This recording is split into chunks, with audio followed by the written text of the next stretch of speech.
अस्सलामुअलैकुम। चलिए आज हम लोग देखेंगे कटी हुई शाख, यानी फरार के बाद कटी हुई शाख है, जो इसके लिखने वाले हैं कमर जहां।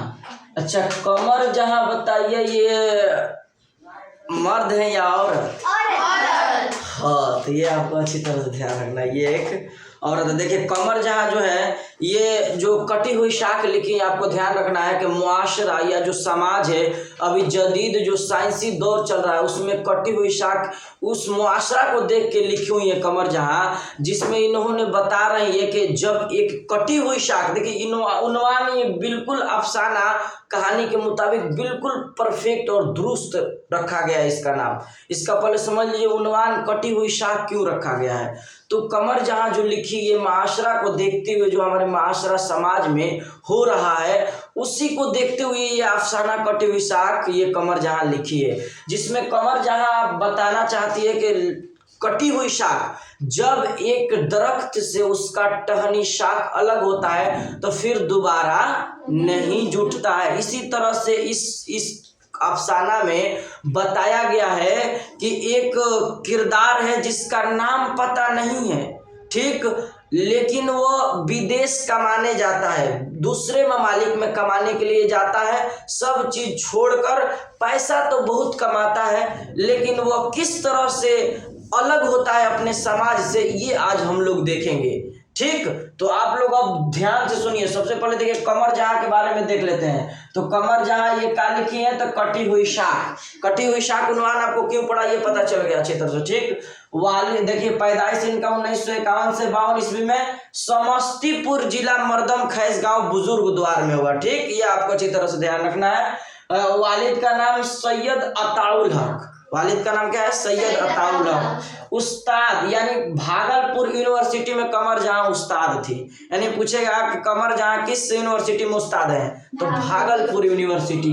तसानिफ में इनका चरागर 1983, फिर से अजनबी चेहरे 1991, यादनगर, ये 3 शेर अफसानी मजमुआ इनका तसानिफ या किताब आपको मजमुआ बता दिया था किसे कहा जाता है। जुनूने वफा 1966 ईस्वी में लिखा गया इनका पहला अफसाना है, जो आपको याद रखना है। देखिए पहला अफसाना का बात आया तो 1966, 51-52 में पैदा हुई है, तो 51, 9, 60, 66, बताइए 14-15 वर्ष की उम्र में कमर जहां एक अफसाना लिखना शुरू कर दिया। हम लोग 14-15 वर्ष में हम लोग का माँ बाप भेजता है जाओ उर्दू पढ़ने, तो वहाँ उर्दू पढ़ने हम लोग जाते हैं तो पता चलता है कि पढ़ो, तो पढ़ने के दौरान लगता है कि हम पढ़ रहे हैं चेहरे ये क्या है बताइए ना, तो कहते हैं कहा मास्टर साहब उस्ताद जी के जाओ कल से उर्दू का कायदा लेके आना।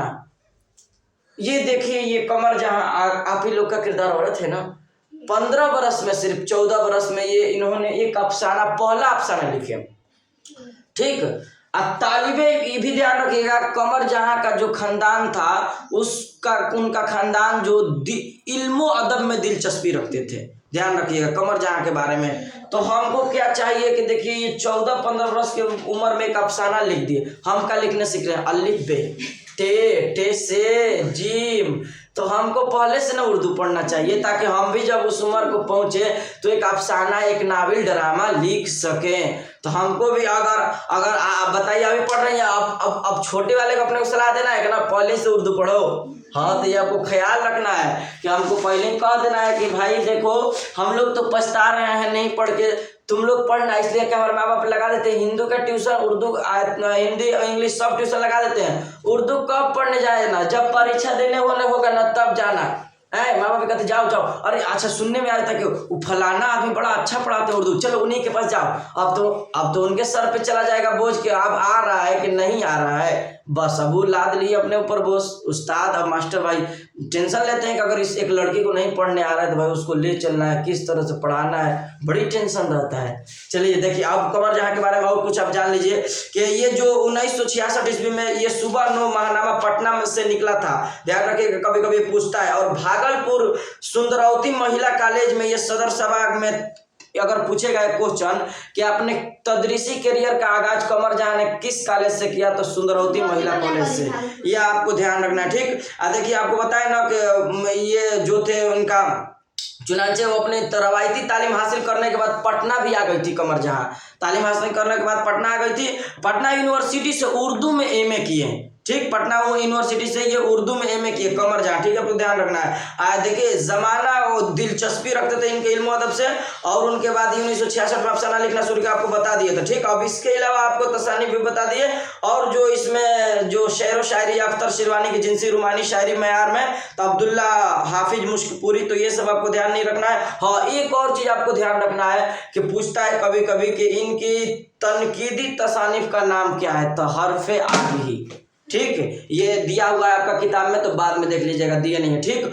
अब चलिए हम लोग चलते हैं खुलासा की ओर, कमर जहां की कटी हुई शाख, ठीक।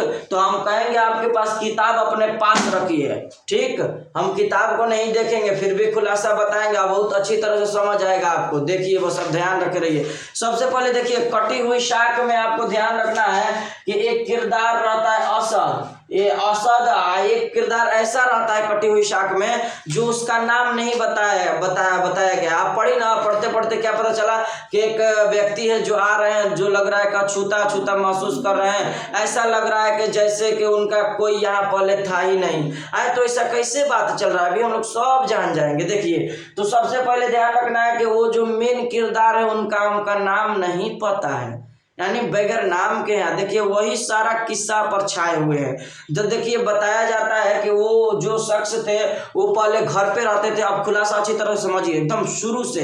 तो देखिए सबसे पहले घर पे रहते थे, तो पढ़ लिख कर डिग्री भी हासिल करते थे, तो लोग उनको ताना मारते थे घर के अगल बगल का। देखिए वो जो किरदार थे जिनका नाम नहीं है, उनका एक माँ थी, बूढ़ी माँ, ठीक, और इनका एक वालिद भी थे, बाप यानी नहीफ कमजोर, ठीक, माँ भी जाबा लब थी, यानी मरने के करीब थी माँ भी, ध्यान रखना है आपको। ये देखिए जो कमर जहां अफसाना लिखी है कटी हुई शाख, ये अपने बूढ़ी माँ बाप के साथ रहते हैं घर पे, तो लोग इनको ताना देते कि तुम इतनी बड़ी बड़ी इल्म हासिल करके, डिग्रियां हासिल करके, ये बताओ तुम घर पर चप्पल तोड़ते हो, बाहर निकल कर देखो दुनिया कितनी हसीन है, बाहर निकलकर देखो दुनिया कितनी हसीन है। बता रहे हैं कि तुम अब तक तालाब के मेंढक बनकर यहाँ हो, बाहर निकलकर तो देखो दुनिया कितनी हसीन है। अब मेढक और मछली वाला आपको एक बताए थे ना किस्सा, याद है ना, कि जो मेढक अगर कुएं में रहता है तो बस उसका दिमाग और बुद्धि कुएं तक मौजूद रहता है। तो ये बाद में बता देंगे, लेकिन ध्यान रखिएगा वो जितना लंबा चौड़ा मारता है उसमें राउंड मेढक, वो सोचता है कि बस इससे बड़ा कोई चीज नहीं है, उस समुंदर को कहाँ देखा है। तो इसको इसी तरह से लोग कहते, तो ये अब फैसला कर लेता है कि अब हम यहाँ नहीं रहेंगे, कहीं और जाएंगे। तो एक दिन ये विदेश अपने दोस्त से बातचीत करता है, विदेश जाने के चक्कर में बातचीत करता है, और एक दिन इसके पास वीजा आ जाता है और बहुत खुश होता है, वो वीजा को देखकर बहुत खुश होता है। और एक दिन वो ऐसा मंजर देखता है कि वो जहाज के पास है और उसको बहुत सारा खुशी महसूस हो रहा है, और यहाँ बूढ़ी माँ बाप को छोड़कर वो चला जाता है। जब जहाज पर चढ़ता है तो उसका अलग ही मंजर रहता है। बताए ना आपको, अभी किस्सा लास्ट में चलेंगे एयर होस्टेस वाला जो आपको ख्याल आ रहा है, ठीक। तो देखिए ये चला जाता है विदेश, ठीक। विदेश जाने के बाद जब ये जाता है तो वहाँ अपना काम करता है, नौकरी करता है। एक इसका दोस्त असद रहता है, आपको ध्यान रखना है। तो जब ये जाता है वहाँ, और जाने के बाद इसको एक बार की बात है, चलिए पहले वही ले लेते हैं, लगा कि ये जब जहाज पर चढ़ा, जब गया एयरपोर्ट पर, और ऐसा मंजर आया कि लगा कि बस अब मिनटों में जमीन पर और मिनटों में आसमान पर। ये दुनिया कैसी बन गई है कि ऐसा हाल हो गया है कि मिनटों पर जमीन पर और मिनटों पर आसमान पर। तो ये शख्स जब गया, तो जब बैठा जहाज में, तो जो एयर होस्टेस होती है, यानी जो खाना वेटर जिसको कहा जाता है, वो जानती हैं आपके उन लोगों का काम है मिनी स्कर्ट पहनना, यानी छोटा कपड़ा पहनना, ताकि लोगों को जब देखे तो बस इसके तरफ लोग माइन होके। तो ये एयर होस्टेस जब इसके पास पहुंची तो खाना लेके, और देखिए कस्टमर केयर चाहे एयर होस्टेस चाहे कोई अगर कंपनी रहता है बड़ा बढ़िया से बात करता है, उसको अपना सामान डील करना रहता है ना।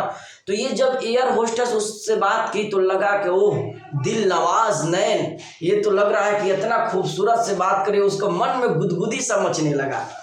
ठीक, अब लगा कि बार बार उसको जेहन उसी तरफ उसको जाने लगा। लेकिन फिर कुछ देर बाद देखा कि वही वेटर, वही हेयर होस्टेस दूसरे बूढ़े के व्यक्ति के पास वही व्यवहार कर रही है।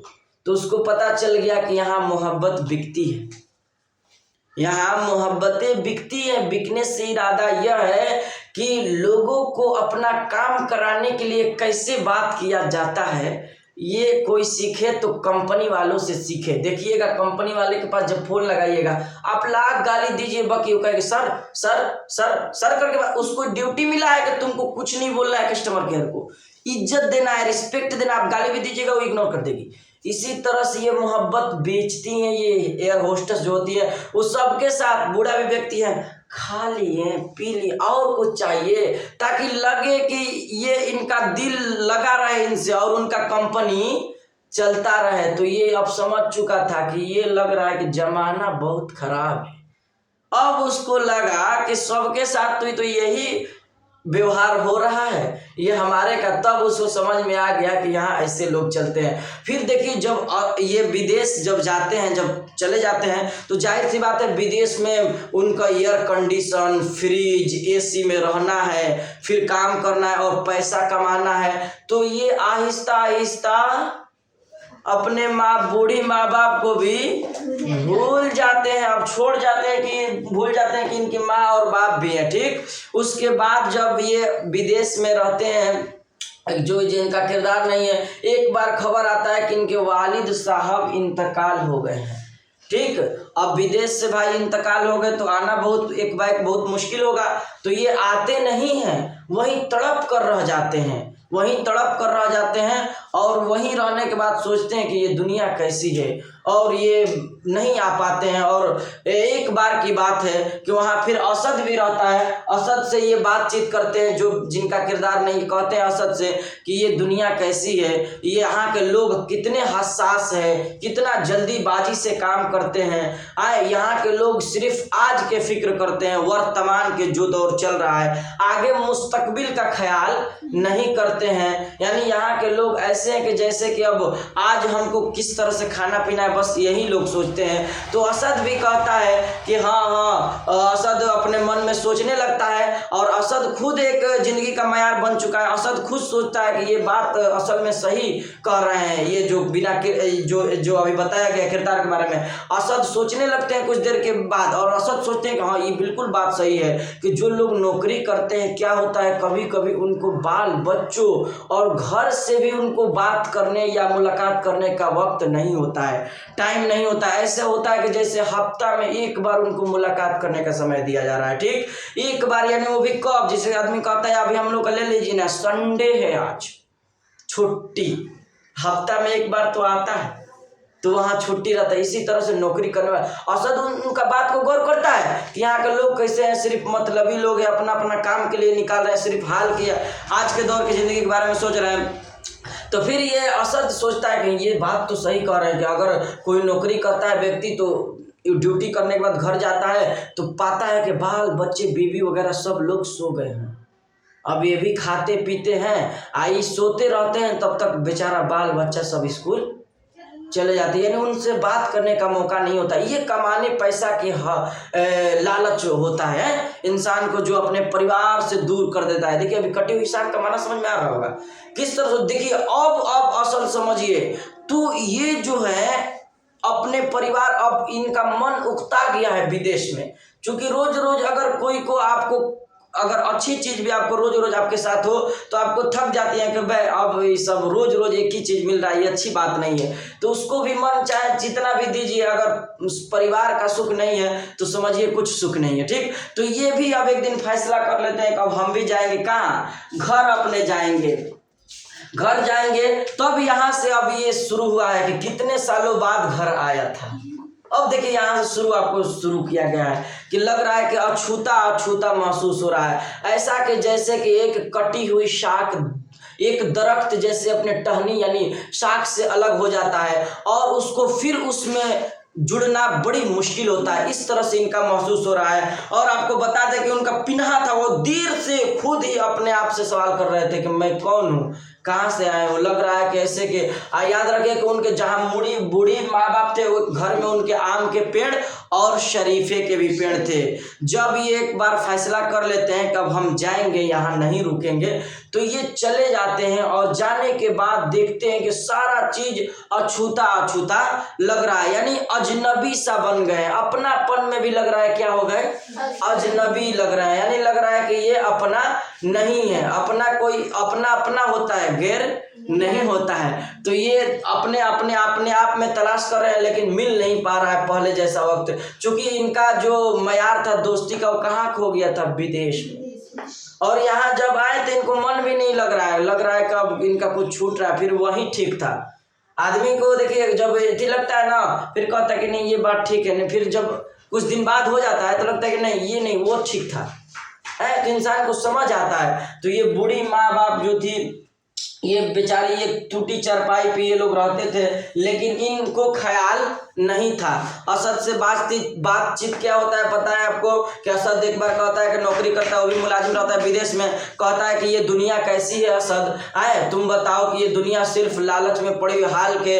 तो वो कहता है कि या इलाही, यहाँ के लोग कैसे हैं जो आज के सिर्फ चक्कर में पड़े हैं, कल का यानी मुस्तकबिल का ये लोग ख्याल नहीं करते हैं। अब ये जो दोस्त थे इनका, आपको याद रखिए कि बाहर दुनिया कैसी खूबसूरत है लेकिन आत्मा को चैन नहीं है। देखिए जो आपको एक लाइन है कि या इलाही, यह कैसा जहां है, बाहर की दुनिया कैसी खूबसूरत है लेकिन अंदर की आत्मा को चैन नहीं।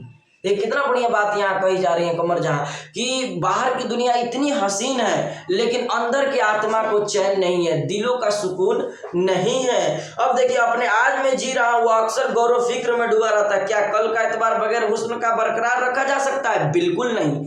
कह रहे हैं कि क्या कल के एतबार से जो आज माजी चल रहा है उसके एतबार से रखा जा रहा है? तो नहीं, बिल्कुल हरगिज नहीं। ये वक्त माजी, हाल और मुस्तकबिल की इबारत है, तुम उसे सिर्फ हाल से ताबीर नहीं कर सकते। माने जीने के लिए सिर्फ हाल पर भरोसा नहीं किया जाता है, आगे हमको सोचना पड़ेगा ना मुस्तकबिल के लिए कि आगे हम लोग किस तरह से चलेंगे। तो ये कहता है कि असद ने गौर कहा कि असद ये लोग कैसे हैं, जैसे मालूम होता है कि रोबोट इनका जिंदगी हो गया है। जिस तरह से रोबोट का क्या किरदार रहता है अच्छी तरह से जानती है, एक जगह खड़ा है तो खड़ा है, यानी उसका मशीनी जिंदगी रोबोट हो गया। मुस्कुराते हुए तंज किया, मुमकिन है असद मुख्तसर था जवाब दिया, नहीं यार असद, ऐसा तो लगता है जैसे कि अहद का इंसान कुछ ज्यादा हसास हो गया है। यानी हसास मन के माना आपको बताया कि जो जल्दबाजी में की जाए, यानी जल्दी माहौल में मेहर सर्द मेहर में अंदर की आग का कुछ ज्यादा ही भड़कता। यह सब तुम्हारा इमा मसला सिर्फ पेट की आग है। असद के मुस्कुराहट में दर्द भरी था और तंज भी सलीके जो बड़े सलीके से छुपा रहा था, उसे अक्सर जैसे दूसरों के साथ मलाल था। यानी बताएं आपको कि असद भी बता रहा है कि नौकरी करने वाले लोगों का हाल किस तरह से होता है। ठीक, तो ये रहा। अब आप आखिरी पहलू में देखिए, आपको बता देना चाहते हैं कि लेकिन कैसा वक्त आ गया था कि तवील अरसा गुजर चुकने के बाद अचानक वहां सुनहरी सरजमी पर वहशत बादल मंडलाने लगे और हर शख्स अपनी जगह पर सहम रहा था। उनमें बेशतर बगैर कुछ सोचे समझे बिना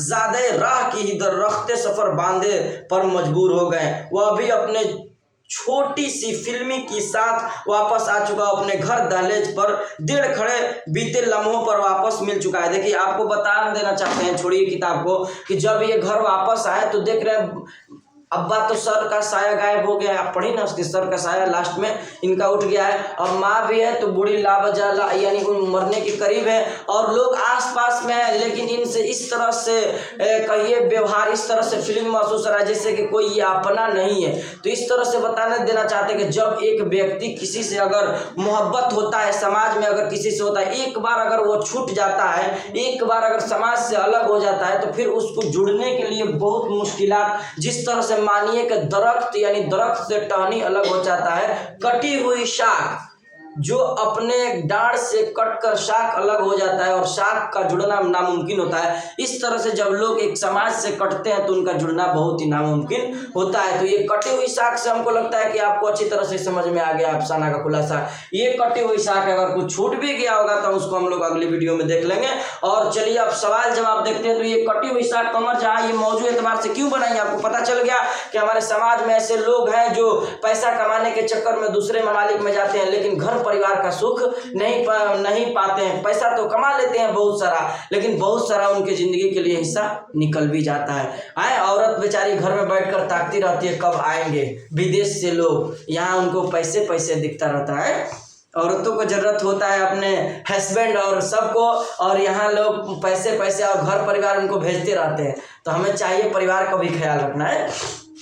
चलिए अब सवाल को देखते हैं। देखिए ध्यान रखिए, कमर जहाँ की पैदाइश कब हुई, तो 1951 से 52। आपको ध्यान रखना है कि 1951 से 52 दे रहा है तो आपको ये जहन से रखना है कि अगर 51 दे तो 51 मारेंगे, 52 दे तो 52, दोनों देगा तो दोनों मारना है। इसे अक्सर यही देता है, ध्यान रखना ठीक।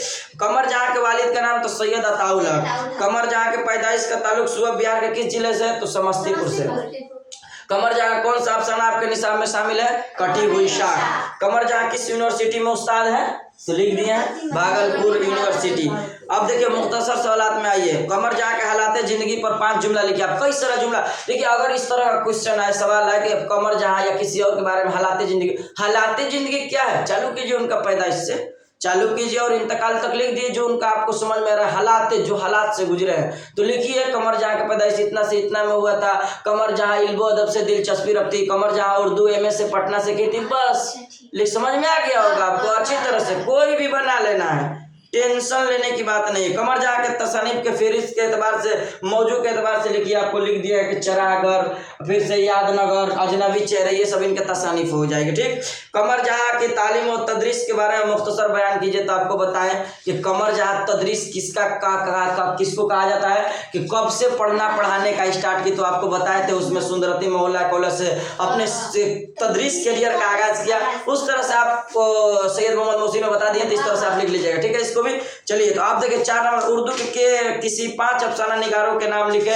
तो आपके निसाब में 4 को तो है ही हैं। एक और बता देते हैं, प्रेमचंद। एक और लीजिए शहादत हसन मंटू, और लीजिए जिलानी बानो, और लीजिएगा टोबर टेक सिंह जो लिखे हैं शहादत हसन मंटू। यानी आपको ढेर सारा अफसाना निगार बता दिए, 9-5 को बता दिए। अगर आपको नहीं याद पड़े वीडियो फिर से देख लीजिएगा, पढ़ तो रहे हैं, जब बोले तो सुन लीजिएगा। अरे 9 है, चलो 4 तो हमारे शामिल, एक प्रेमचंद को ले लेते हैं, 5 हो जाएगा। अफसाना निगार पूछ रहा है, अफसाना को नहीं पूछ रहा है। अफसाना हो जाएगा कटी हुई शाख, आशियाना, फिर से भाभी जान, फरार, ये अफसाना हो जाए। अफसाना निगार मतलब लिखने वाले, अफसाना मतलब लिखा हुआ उनका ठीक। तो ये सवाल जवाब हुआ, और ये सब भी आपको बता दिया है। कमर जहाँ के अफसानों का मौजू के पर रोशनी डालिए। तो मौजू कटी हुई शाख है, इस पर पूरी अच्छी तरह से आपको खुलासा लिख देना जिस तरह से बताए थे ठीक। तो ये आपको हमको लगता है मुकम्मल हो गया है। और जो आपको ये देखिए कहानी का उन्वान कटी हुई शाख क्यों पढ़ा क्यों है, वाजे कीजिए, आराम से वाजे कीजिएगा कटी हुई शाख क्यों है। आप देखते हैं कि किस तरह से ये जब समाज से अलग होते हैं तो फिर इनका जुड़ना इनके लिए बहुत ही नामुमकिन होता है। तो हम अच्छी तरह से लिख देंगे कटी हुई शाख उन्वान क्यों रखा गया या किस तरह से रखा गया, या आप अच्छी तरह से लिख दें ठीक है। तो और सब सारा सवाल है, ये सब भी बन जाएगा, आपको बता दिए हैं। और नहीं भी है तो आपको रोज आ रही है कॉपी पे लाइए, बता दिया जाएगा। अगर यूट्यूब वालों को दिक्कत हो रहा है तो बस उनके लिए नंबर दिया गया है, आप उस पर मैसेज कीजिए, वक्त के मुताबिक इंशाअल्लाह ताला जवाब दिया जाएगा। तो आज के लिए इतना ही रहने देते हैं, और कल हम लोग लास्ट यानी आखिरी अफसाना को खत्म कर देंगे, यानी आशियाना ठीक है। तो आज के लिए इतना ही रहने देते हैं। अस्सलाम वालेकुम।